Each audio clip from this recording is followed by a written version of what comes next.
إن الحمد لله نحمده ونستعينه من يهده الله فلا مضل له ومن يضلل فلا هادي له وأشهد أن لا إله إلا الله وحده لا شريك له وأن محمدا عبده ورسوله صلى الله عليه وعلى آله وسلم. أما بعد, nous avons fini Mubtada wal Khabar. Maintenant nous allons entrer dans Al-Awamil al-Dakhilatu al-Mubtada wal Khabar. Donc Ibn Ajurrum rahimahullah dit Bab, le chapitre Al-Awamil al-Dakhilati al-Mubtada'i wal Khabar. Ceux qui agissent, Al-Awamil c'est le pluriel de Amil. Awamil c'est le pluriel de Amil. Amil c'est celui qui travaille, là dans le sens qui agit. Le chapitre de ceux qui agissent et qui entrent dans le Mubtada et Khabar.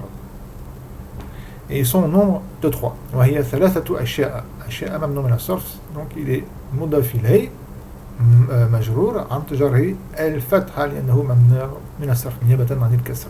D'accord. ثلاثة مضاف وخبر comme on avait vu parce qu'il est مرفوع. وهي c'est un ism مبني على الفتحة في محل رفع مبتدأ. Donc il y a 3 choses à la base. Il y a 3 choses qui rentrent dans une phrase nominale composée d'un mubtada et khabar, et ces 3 choses vont agir. Ta'mal, elles vont agir dans le khabar et dans le mubtada et dans le khabar. Ils vont agir notamment dans le raf qui est du khabar, du mubtada et khabar, un autre hukm qui peut être soit un raf ou soit un nasb. Et avant de rentrer, on va, Inch'Allah, faire l'irab d'un de ces nawasir al-thalatha. D'accord. Donc il y a 3 choses. Ibn Ajurrum a dit 3 choses. Kana wa khawatuha, inna wa khawatuha, wa dhanantu wa khawatuha. À la base c'est dhanna, ça se passe. À la base c'est le verbe, c'est dhanna. Il a dit dhanantu pour indiquer que ce qui est à la base est un mubtada khabar, c'est ce qui vient après le fa'il, d'accord, et non pas le fa'il. Parce que si les dhanna on aurait pu penser que c'est le fa'il, le mubtada, il maf'ul bihi awwal c'est le khabar par exemple, le mubtada thani on ne saura pas. J'espère que vous avez compris pour ça. Donc après kana, il y a un mubtada et un khabar qui vient, et son hukm et son nom leur hukm et leur nom vont changer. Après inna, il y a un mubtada et un khabar qui vient, mais leur nom ainsi que leur hukm vont changer. Et après dhanantu, il y a un mubtada et un khabar qui vont venir, et leur nom, leur hukm va changer aussi. Et tout va s'éclaircir avec cet exemple, Inch'Allah, que je vais faire. Donc, je vais prendre kana, inna wa dhanantu, avec une phrase simple. On va faire l'irab, et en fin de compte, on va étudier de cette manière-là chacun de ces 3 groupes. Comme ça, quand on va venir ensuite à l'étudier, comme Ibn Ajurrum va le décrire plus ou moins en détail, d'accord, à notre niveau ici débutant, c'est en détail, ça va, ce qu'on va faire là, ça va nous faciliter l'étude de ces 3 catégories-là. Ces 3 catégories-là, on les appelle an-nawasir. An-nawasir, c'est le pluriel de nasir. D'accord. An-nasir, peut-être que vous entendez pas pour le Coran, par exemple, ainsi que pour le hadith. Il y a le nasir ou le mansour. Il y a celui qui abroge et celui qui est abrogé. Le nasir, celui qui fait l'action du nasr, d'abroger. An-nasir, celui qui abroge. Le mansour, c'est celui qui a subi l'action d'être abrogé. Là, c'est la même chose. An-nawasir, on les appelait, par exemple, kana, c'est un fir nasir. C'est un fir nasirun. C'est-à-dire qu'il va abroger le hukm du mubtada et khabar par un autre hukm. D'accord. C'est pour ça qu'on les appelle les nawasir. C'est-à-dire qu'elles vont changer. Parce que un nasr, le Qur'an, ça veut dire aussi al-izala, fait d'enlever. Là, dans un sens, enlever pour mettre autre chose.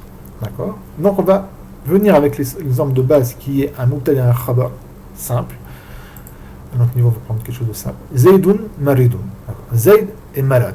Zayd malade et Zayd est malade. Zaydun, c'est un mubtada. D'accord. Marfou' bil ibtida, alamat al-raf'i ad-dammatu adh-dhahiratu al-akhiri. Maridun khabarun, marfou' bil mubtada, alamat al-raf'i ad-dammatu adh-dhahiru al-akhiri. Il n'y a pas plus simple que ceci. Zaydun maridun, mubtada khabar. Comme j'ai marqué ici, Zaydun mubtada marfou' bil ibtida. علامة الرفع الضمة. مريض خبر مرفوع بالمبتدا علامة الرفع الضمة. Maintenant, vous allez voir, regardez bien ici, Zaydun maridan. C'est plus Zaydun maridun, mais Zaydun maridan. Et ici, c'est Zaydan maridun. C'est pas Zaydun maridun ni Zaydun maridan, mais c'est Zaydan maridun. Vous voyez que, en fin de compte, là, le Zaydun ici, il est resté marfou, et ici, il est devenu mansoub. Le maridoun, quand il était mubtada, il était marfou, et quand il est devenu, comme on va voir khabar kana, il devient mansoub, et là il reste marfou. Et dans tout, Zaydan Maridan, regardez bien, Zaydan Maridan, là, les deux sont devenus mansoub.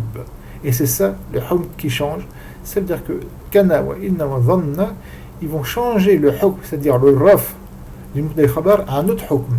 Soit un raf, mais qui n'est pas donné par les petits mais qui est donné par le verbe ici, ou si c'est le khabar qui va être donné par le harf, et ici il n'y a pas de raf par contre, ou donner autre chose qu'un raf, un nasb, comme pour Maridan, Zaydan ici, Zaydan ou Maridan. Voilà, qu'on les appelle les nouassir. Maintenant on va faire les arabes des trois, qui va nous faciliter grandement, Inch'Allah, l'étude en détail de ces trois catégories qu'on appelle an-nawasir. Kana Zaydun Maridan.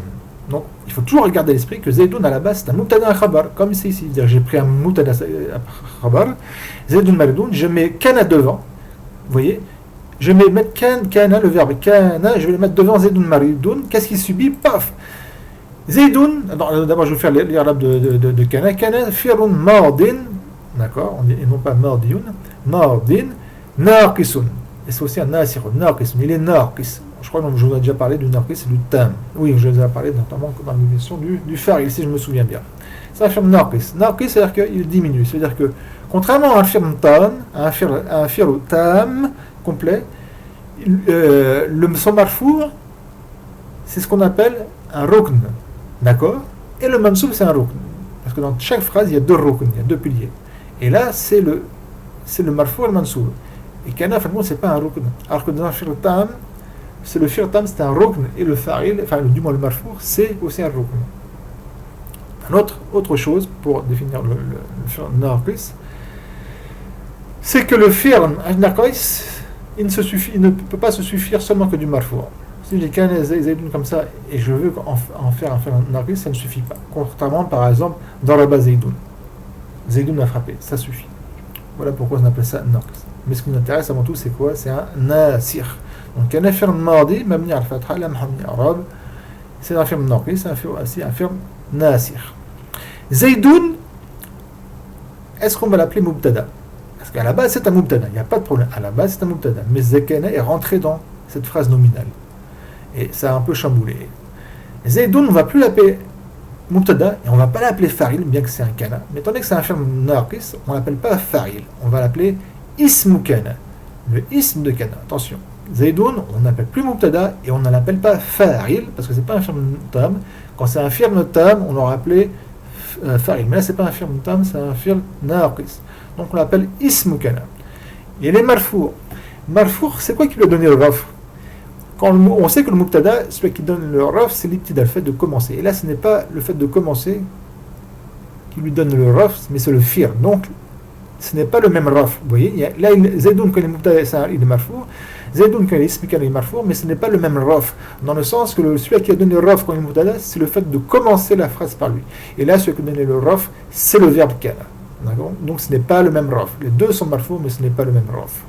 Maridan, comment on va l'appeler à la base? C'est maridoun. C'est un khabar. On l'appelle khabar? Non, regardez, il est où?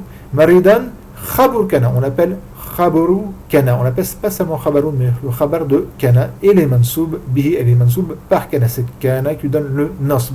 D'accord? Qui veut dire Zayd était malade au passé. Kana, c'est au passé. Si je leur dis yakunu Zaydun maridan, yakunu Zaydun maridan, je veux dire Zayd est malade en ce moment. D'accord? Et si je dis à une personne, je dis kun maridan, ça veut dire sois malade, c'est un verbe à l'impératif. Là, il est au passé. Donc, kana wa khawatuha, c'est l'irab de kana wa khawatuha, c'est comme ça qu'on fait. Ensuite, quand on va voir Ibn Jurhum, il va dire les autres, c'est quoi ces sœurs? C'est-à-dire qu'il y a d'autres verbes qui a d'autres sens que le simple fait d'être au passé, et on va étudier en fin de compte ces sens et quelques petits arcanes, quelques petites autres lois. Ensuite, le deuxième nasir qui est inna wa khawatuha. Donc on va prendre inna, et toujours pareil, on va prendre cette phrase-là, qui est une jumla ismiya, et on va rentrer dans cette phrase-là inna. Le inna ici, on rentre dans Zaydoun, et ça donne ceci. Inna Zaydan maridun. Je vais vous traduire. Inna, ça veut dire la certitude. Certes. Et inna, ce n'est pas un fi'l, ce n'est pas un ism, c'est un harf. Donc il est mamni al-fatha, la mahalla lahu min al-i'rab.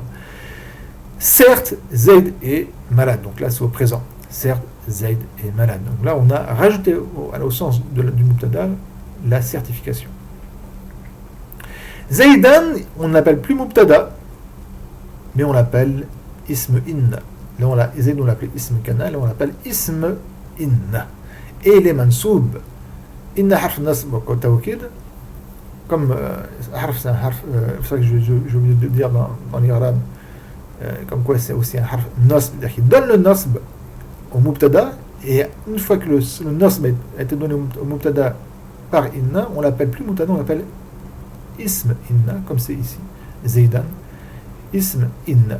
Il est mansoub bihi, il est mansoub par inna. C'est inna qui donne le nasb à Zayd. Et le tawkid, c'est la certification. Donc inna, c'est un harf mamni à la fatha, la mahamni arabe, wa yufid al-nasb wa tawkid. Maridun, vous voyez, c'est le khabar à la base. Et c'est le khabar inna. Comme ici on a dit khabar kana, ici on va dire khabar inna. On ne dit pas seulement khabar, on dit khabar inna. Et les marfour, qui sait que le donner raf, c'est pas le mubtada, et c'est pas le ism inna, mais c'est inna qui donne le raf. Donc c'est pas le même raf. Il est marfour comme le khabar des marfour, mais seulement le raf, il n'est pas donné par le mubtada ou ici par le ism inna, mais c'est inna qui donne le raf. Voilà. Maridun khabar inna marfour bihi, marfour bi inna. Maintenant, on vient à dhanantu zaydan maridan. Regardez le même exemple que Ibn Jarud quand il dit dhanantu. Qui veut dire j'ai pensé que Zayd est malade. Vous voyez que là, Zaydan maridan, c'est le mubtada et le khabar d'origine. Dhanantu. Je vais faire l'irab. Dhanan, c'est le fi'l madi, et non pas dhanantu. C'est seulement dhanan qui est le fi'l madi. Mabni ala sukoun. على مذهب البصري هو لماذا هو مبني على السكون لأنه اتصل به damir raf mutaharrik, parce qu'un damir de raf et qui a une haraka, donc il devient sakina. Et chez les Koufiens, rappelez-vous, il est mamni al-fatha al-muqaddara. Mais ça n'a pas d'importance, vous prenez l'un ou l'autre mazhab, ça ne change rien. Ni au sens, ni à la prononciation. Donc, dhanan, c'est un fi'l. D'accord? C'est un fi'l madi, nasir. Par contre, lui, il n'est pas naqis, contrairement à kana. Parce que le ta ici, pardon, on ne dit pas tout, on dit ta, le ta ou ici, le ta, c'est un fa'il. On ne dit pas ism dhanna, c'est un fa'il, c'est bien un fa'il. Mabni ala dhamma fi mahal raf fa'il. Zaydan maf'ul bihi awwal. Zaydan maf'ul bihi awwal. C'est le premier maf'ul bihi, parce qu'il y en a deux. Et vous voyez que à la base, Zaydan c'était Zaydoun, c'est le mubtada, et quand le verbe dhanna rentre dans une phrase nominale où il y a mubtada et khabar, le mubtada devient mansoub et devient maf'ul bihi awwal, le premier maf'ul bihi, à savoir que tous les maf'ul bihi tout maf'ul bihi est mansoub, qu'on étudiera Inch'Allah dans l'Ajurumiyya le maf'ul bihi, ça va venir Inch'Allah. Et maridan, qui est le khabar à la base, il devient mansoub parce qu'il est maf'ul bihi thani, c'est le deuxième maf'ul bihi. Et comme je viens de vous le dire, tout maf'ul bihi, il est mansoub. Et celui qui donne le nasb ou maf'ul bihi, c'est le verbe. Il est mansoub par rapport au verbe, c'est le verbe qui donne le nasb. Et le verbe dhanna ici, ce n'est pas un verbe naqis, il est tam. Pourquoi? Parce qu'il a un fa'il. On ne dit pas ism dhanna, c'est un fa'il. J'ai pensé que Zayd est malade. On aurait pu dire aussi, peut-être même que ça aurait été plus explicite, donner autre chose que tout, et dire par exemple, j'aurais dit dhanna ramrun, et c'est sur le dam, on écrit sur le ra et non pas sur le wa, parce que c'est une lettre seulement d'indication et pas de prononciation, je me répète pour ceci. Amr a pensé que Zayd est malade. Donc Amrun, c'est un fa'il, on ne dit pas ism dhanna. Attention, c'est seulement pour kan wa khawtuha qu'on dit un ism dhanna, d'accord? Ism laysa, comme on va voir. Pour dhanna et ses sœurs, on ne dit pas ism, on dit c'est un fa'il. Pas de problème. Et le mubtada et le khabar, il devient maf'ul bihi awwal ou maf'ul bihi thani, comme je l'ai marqué en bas. Donc, Amrun a pensé, ça bien sûr c'est un verbe au passé, donc a pensé que Zayd est marié. Et si je le mets au présent, je dis, excusez-moi, يظن. Je vais faire apparaître bien la calme. Voilà. يظن عمرو زيدا مريضا, ça c'est maintenant présent. Amr pense, et donc c'est pas il en pense, c'est maintenant. Amr, il pense que Zayd est malade. Et maintenant je parle à un de vous, et je dis Zun, et j'emploie l'impératif. Et donc je te dis à toi qui m'entends, pense que Zayd est malade. Zun Zaydan maridan. C'est un ordre, un impératif. Donc là, bien sûr, ça sera plus, si je dis zun, ça sera plus faire le mardi, ça sera amr. Voilà. Maintenant, Inch'Allah, on va retourner à ce qu'a dit Ibn Ajurrum, il faut bien que vous, si vous maîtrisez bien ce que je vous ai dit ici, tout l'irlab et ce que je vous ai dit ici, excusez-moi, sur ces trois nawasir, si vous maîtrisez bien l'irlab ici et la compréhension de tout ce que je vous ai dit ici, ça va vous faciliter d'une manière complète, Inch'Allah, l'étude de Kana wa Khawatuha, wa Inna wa Khawatuha, wa Dhanantu wa Akhawatuha, Inch'Allah. Ça fait déjà 16 minutes, donc plus d'un petit quart d'heure, je m'arrête. Demain, le prochain cours, on étudiera, Inch'Allah, Kana wa Khawatuha. وسبحانك اللهم وبحمدك لا إله إلا أنت أستغفر الله وأتوب إليه